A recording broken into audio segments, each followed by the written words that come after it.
welcome to Final Fights. I am Mark Hoffmeyer, and joining me is Adam Hapkido Hodgins. You know, Mark, tonight, no matter what happens, I'm going to talk in this very monotone voice and not show any emotion whatsoever, regardless of highs or lows in the storyline we're talking about. It's just so mellow. I just get so quiet. Oh man, I'm so crazy. This is nuts. This is going crazy. Mark, you have to realize that you're getting into a situation that you can't handle right now, and regardless of how many guns you have pointed at me and how helpless I might seem, there's nothing that will faze me at all. Adam, this is crazy. I'm on a helicopter right now, and I'm fighting this lady, and then I got this gun to the helicopter pilot's head, and I'm running all around, man. There's all these people. I'm climbing on a train. I just want to tell you, General, the hostages are safe.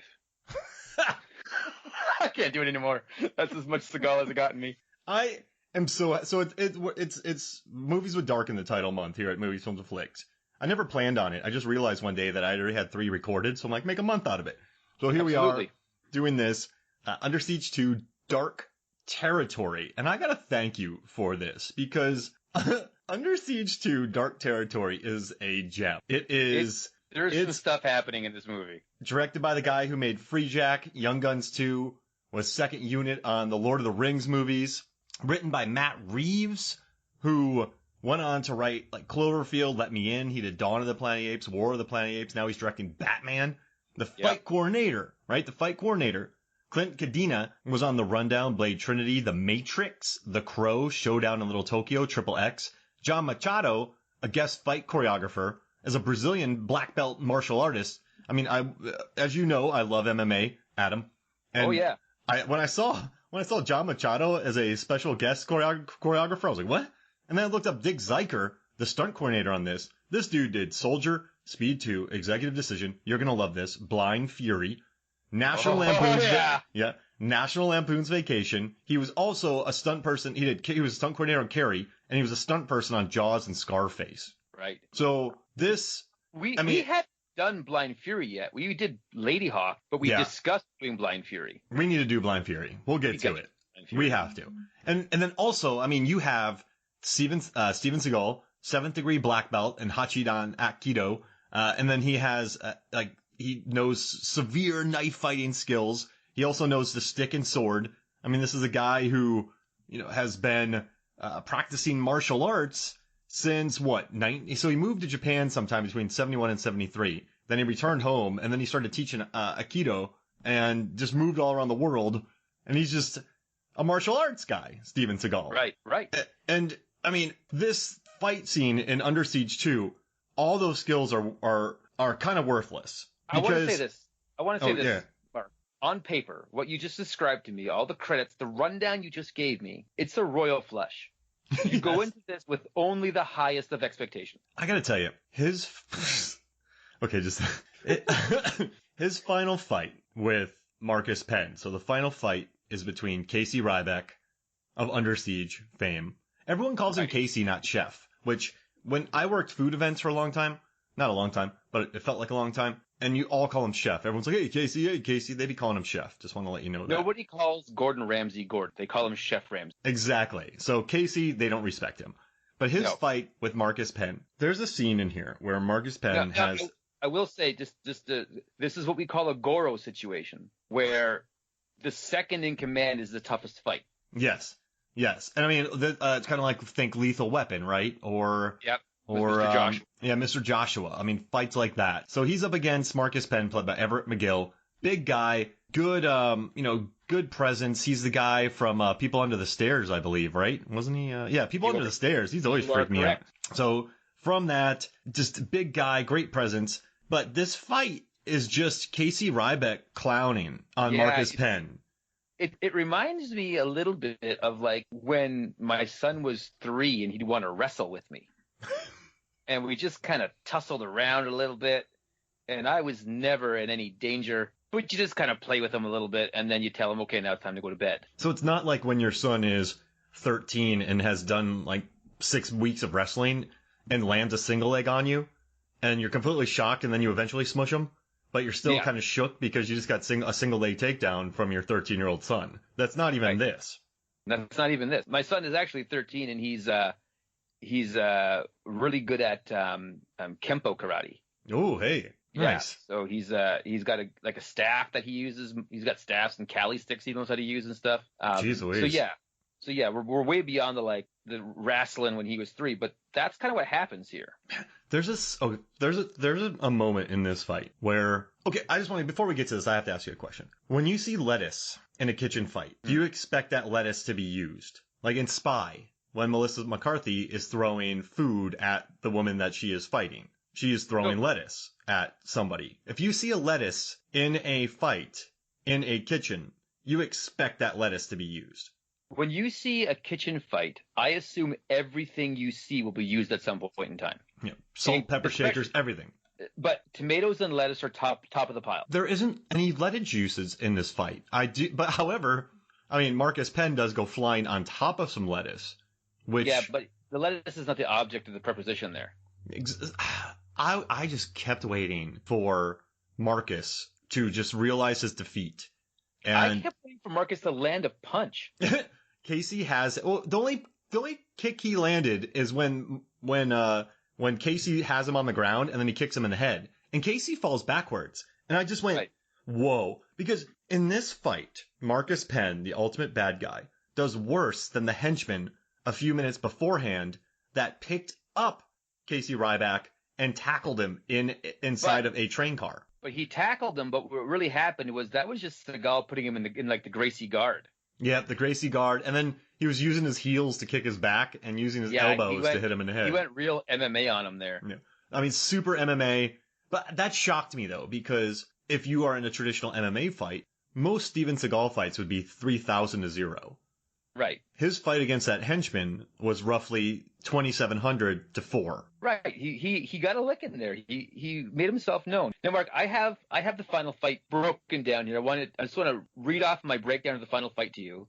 Okay. And tell me if I've got this right. Okay. Whenever I'm a guest on this show, I always say, when does the final fight start? That's always my bit. It's like, when does it officially start? And this officially starts when the bad guy, Mr. Blondie, says out loud, "I'm going to take him hand to hand." Yes. For me, it's when they show the knives, the second knife. Okay, so I have my breakdown because there's something important that happens here. Mm-hmm. He says, "I'm going to take him myself hand to hand." Then he goes and puts Katherine Heigl in a noose and gives her a grenade. Gives her a grenade. I just want to throw that out loud. Also, I don't think this movie knows how grenades work, but I don't want to get into that right now. And then he walks into a train car. Now, Ryback sees his niece hung up with a grenade, and then this guy licks her. He licks her face, which is always the grossest thing you can ever do to anybody. And then he comes in and puts his gun down. Now, Mark, if my niece is in a noose with a grenade and you've put her there, and I don't know you, like you're not my friend, I'm just saying, like, if you're just the bad guy, and you come into a train car with me when I have a gun, and you put yours down, the honor of a fair fight is out the window, sir. Yes. This isn't two people standing in the desert. No, this is time sensitive. Yes. My niece is at risk here. Yeah. Or even the villain goes, "We're fighting hand to hand," and the villain pushes your niece towards you, and your niece runs to you. Right. And then you go, "Okay, that was pretty cool of you. I appreciate it, so I guess I'll give you the hand-to-hand fight." Right, but nothing phases Ryback. Nothing phases him. So then he puts his gun down, but then he folds his hands in front of him as if he's in a wedding party. And I want to say, Mark, Casey Ryback, before the final fight, so after the entirety of the movie, before the final fight, looks better dressed than I did when I went to my prom. Yeah, and he looked like a bouncer at a very high society club. He is dressed to the nines. His hair is not out of place. It's perfect. He folds his hands. A guy comes down and pulls out like a dagger, not a knife, but like a dagger. And then Ryback slowly reveals his knife, very dramatically. And then they start going at each other. Mm-hmm. And so Ryback cuts him a couple times. Never get touched with the knife. You cut my coat.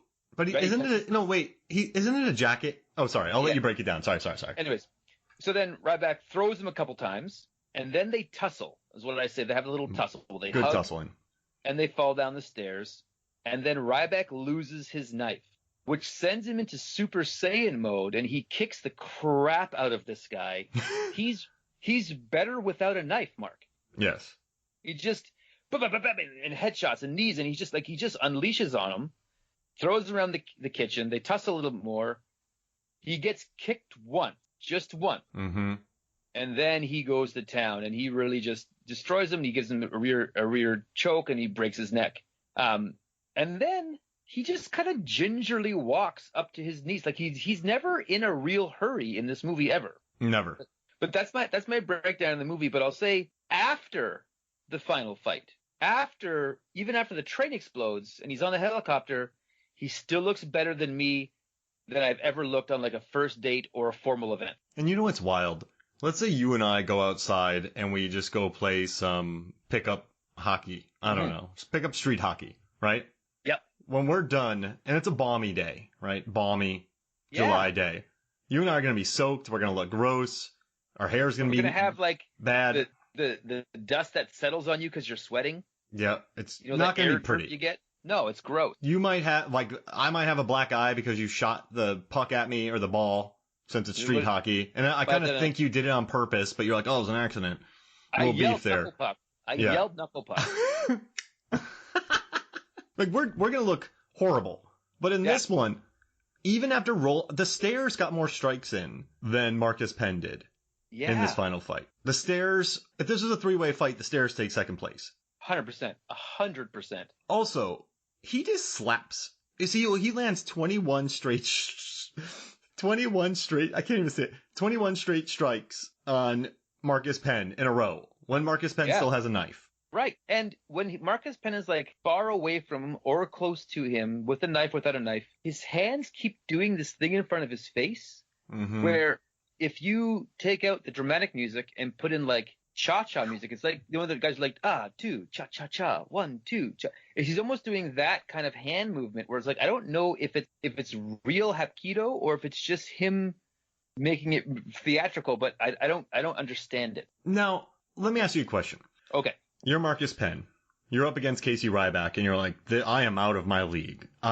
This is trouble. This is really, really bad. But I have an ego, so I'm not going to step away from this. When Casey Ryback is doing his raving, let's say, I mean, well, Aikido, Hapkido, whatever the martial arts is that he's doing. And I researched, because in this one, it said that he's good at Aikido, Karate, Judo, Jiu-Jitsu, Kendo, Shito Ryu, and then they also said that he practices Pencak Silat, which I love. That's like I think that's what Iko Ue and they do in the raid over in Indonesia.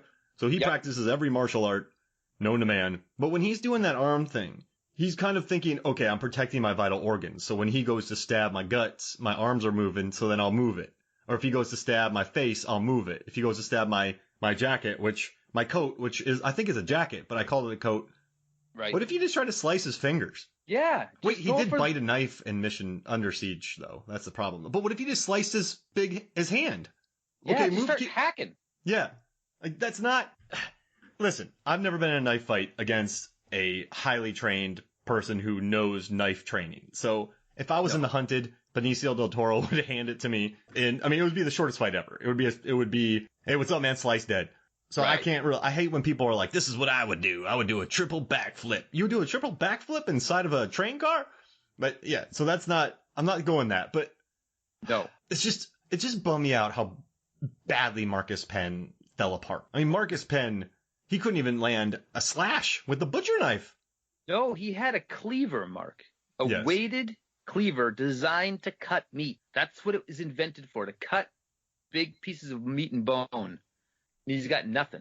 And I'm going to say his face was so quickly crimson red after getting slapped by Seagal. Like, I don't know how the skin broke. I don't understand whether that happened, but all of a sudden he's just a mess. He makes hamburger out of him. This is why I like the finales of JCVD films. Even though I have some weird theories. Like in Kickboxer, Tong Po completely falls apart, which he wins and then he falls apart. In Bloodsport, Chong Li blinds JCVD. Then he waits for minutes until JCVD can get himself oriented, and then Chong Li starts running into punches.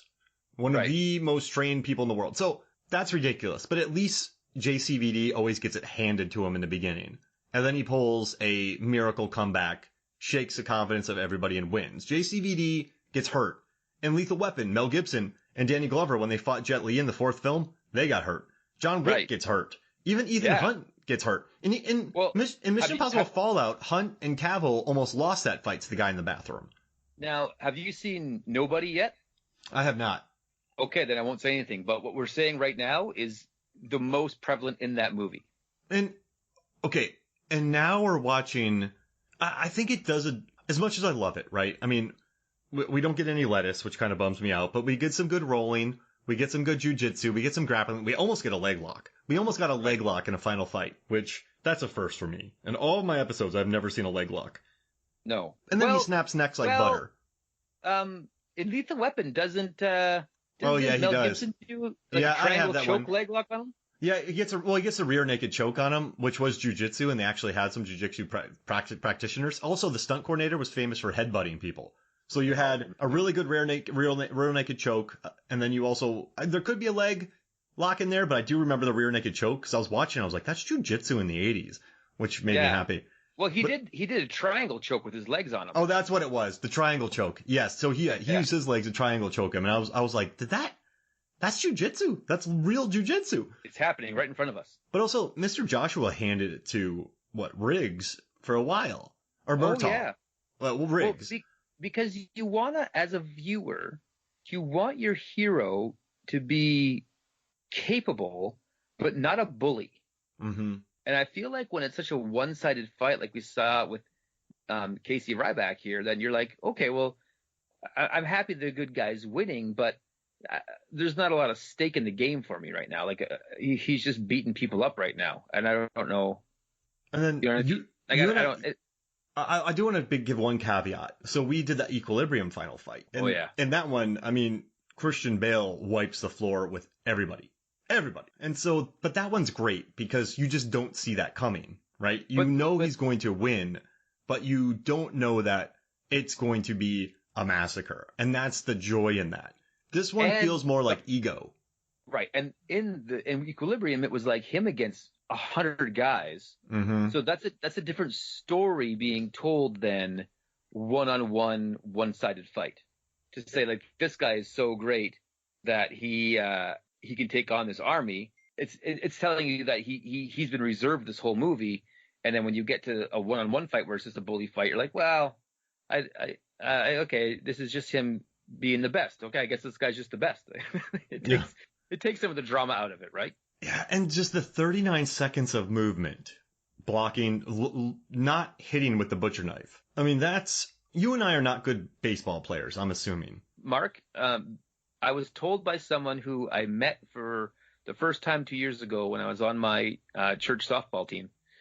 They said, you are a very capable guy and you're very, very good at stuff. Are you pretending to be this bad at baseball? Because you look like you'd be a guy who could play baseball, but you're the worst player I've ever seen. And I was like, no, I'm trying very, very hard. You know what's crazy? In high school, I could hit home runs with every softball pitch. People were like, oh, Mark's up. But then I got, this is weird. I don't know why I'm telling the story, but then I got up to like 250 and I used to be able to bench 350. Like I was real strong, and then I just lost my swing completely. So I went from, maybe I'm just getting older, but I was in my 20s and I had like early 20s and I had no swing. So you and I, we look like we're just, but if we go to a batting cage, yes, 95% of our hits are going to be funky. Yeah, they're going to be 98%, right? But 2% will be humdingers that we didn't intend on. 2% is going to make you feel like I can go back there and do better next time. Yeah. Yeah. And then we're so bad at it that when we hit that 2%, that makes our night. It's like me golfing. There you go. Now we're talking. And so if I am winging a butcher knife at someone for 45 seconds, there's going to be a scratch, I think. Yeah. And call me crazy. You out there listening, if you are knife experts, but here's the thing. This isn't me against Casey Ryback. This is Marcus Penn. Yeah. It's a trained, like, mercenary. You know what's crazy? I just got so worked up, my Garmin gave me a relax reminder. Oh, that's amazing. You know who didn't get worked up? Casey Ryback. I mean, listen, he has a presence, right? Steven Seagal undeniably has a on-screen presence, and that calm does come across as a nice, let's say, difference to like it contrasts well with every other 80s action star. Exactly, just that calm out there. I don't know if it so it's nice to see, and he does have a presence. He can hold the screen. But this movie, it's the same exact poster from the first one, except there's a little satellite going up to space and there's a train in front of him. It's man. How just try a little bit. How much do you think, maybe this is the wrong question to ask, but I'm going to ask it anyways, Mark. I feel like we're there. How much do you think they had to pay him extra to cut off his ponytail? Well, the first one was a massive success, right? But the first one's where he cut it off for the first time. Yeah, I mean... Before that, his ponytail was his signature. But Under Siege, though, was his sort of... Under Siege was his step up into, I would say, something a little more. And I don't want to sound hatery. But, you have Above the Law, Hard to Kill, Marked for Death, Out for Justice. Those were all hits. Yeah. But I think Under Siege 2 is the prestige. Not the Chris Nolan prestige that Phil loves so much. Imagine if we did a remake of The Prestige with Steven Seagal as twins. Whoa.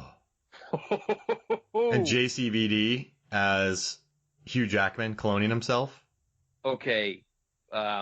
Mark and I are going to start an Indiegogo account. So if you want to see The Prestige 2, Hard to Kill, let us know if we should start this, because it's going to be up soon. So we want to get it funded. Here's the thing, though. I just want to. He had a good four film run with his ponytail. Yeah. You can't rely on the ponytail forever. So I think true.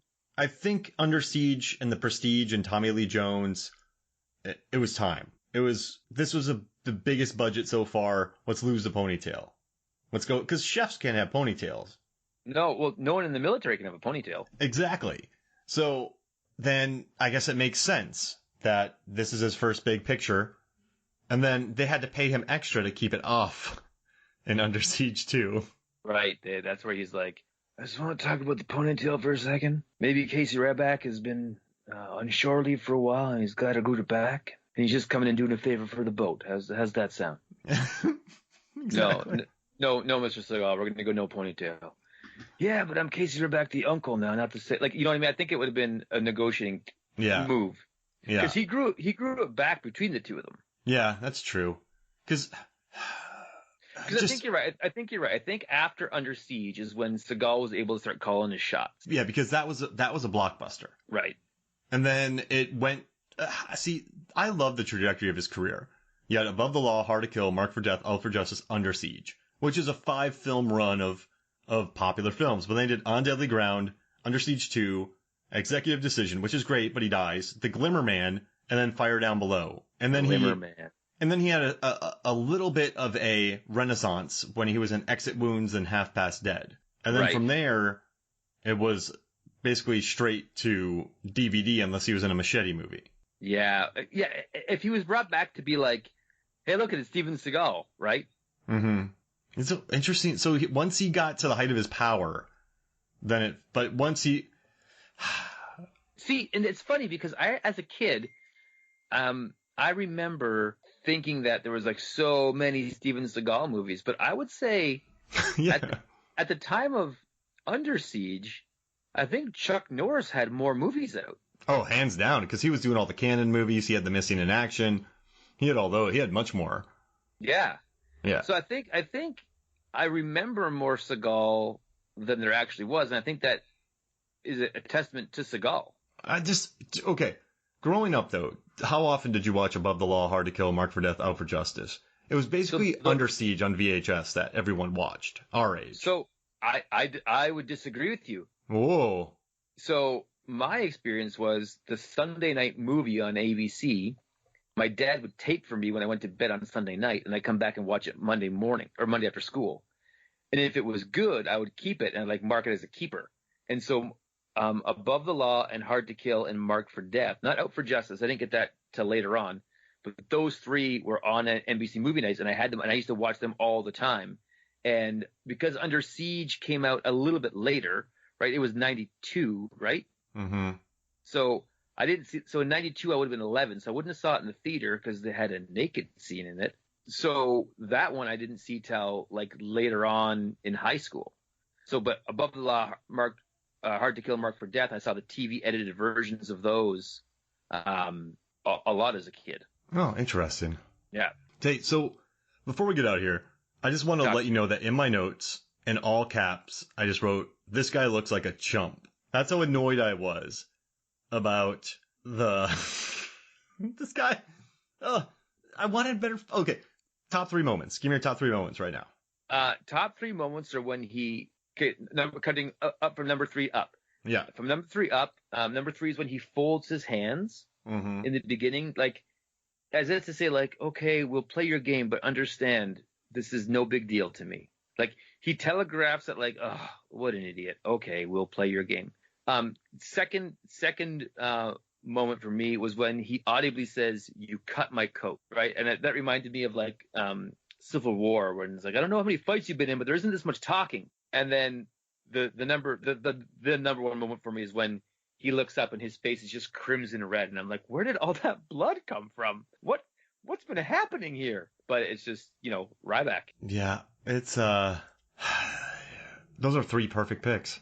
I was gonna say coat, now I gotta leave that out, but I'm gonna say the attempted leg lock, because a leg lock. Yeah. I would say the stair fall, because some damage got done to both of them, and then the head kick on Casey. Yeah, the head kick. But see, to me, the head kick bothered me because I was like, oh, Casey, you're so close to a flawless victory. Remember playing Mortal Kombat and you'd get hit once and it would ruin your flawless victory? That's how I felt about that kick. I was like, oh, you're so close to being just flawless. Yeah. Oh, man. And so that was almost a flawless victory. Yeah. Except for the head kick. But I think he did the head kick on purpose. I don't know why.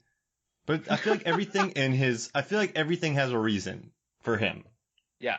Well, I think he lost his knife on purpose so he could say, I'm even better than you without a weapon. He just slaps it out of his hand, though. Like, that's when I wrote he looks like a chump. Yeah. Just boof, slapped. Oh, man. Also, I want to say, if I came to you, Mark, and said, Mark, I'm going to fight you hand to hand, and then pulled out a knife, am I no longer fighting you hand to hand? Because it's a knife. Wait, that's a great question. Is hand-to-hand combat definition. Because hand-to-hand. But yeah, you're using your hand-to-hand fighting. Okay, hand-to-hand fighting. Hand-to-hand combat. How do you fight hand-to-hand? Hand-to-hand combat Wikipedia.